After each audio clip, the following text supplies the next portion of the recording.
So we're going to talk about our first type of reaction for this little chapter. So these are precipitation reactions. So you might say, well, what is that? So these are reactions between aqueous solutions of ionic compounds that produce an ionic compound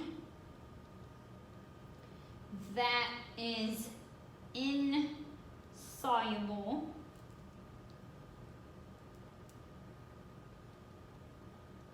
in water.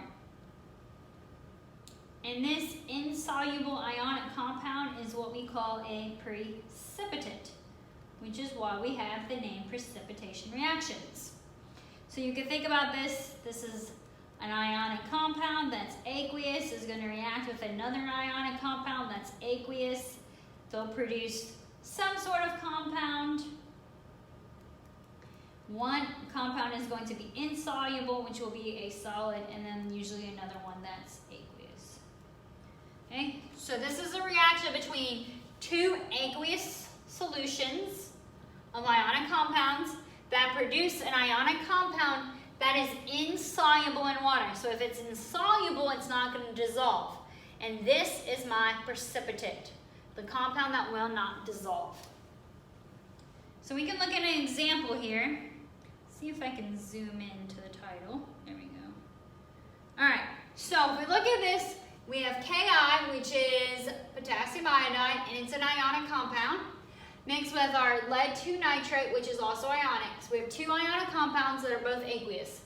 So two ionic compounds that are aqueous, and when we make an ionic compound that is insoluble. So this would be a precipitation reaction. Aqueous solutions make a precipitate. So this is our precipitate. So let's look at what it looks like. Whoops.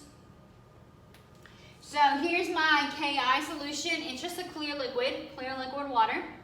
And then that's going to get dumped into this clear liquid water with my PB, my lead 2 nitrate. So two clear liquid water, two clear liquids. Okay? And then when these two clear liquids mix, they're going to form these two products. One is going to be aqueous, it's going to dissolve, but the other one is not going to dissolve. It's going to stay as a solid. And it actually forms this yellow solid that's just going to kind of settle at the bottom because it's more dense and sit at the bottom. This yellow solid is my precipitate. Okay? Now, look at this one. Here I've got an aqueous ionic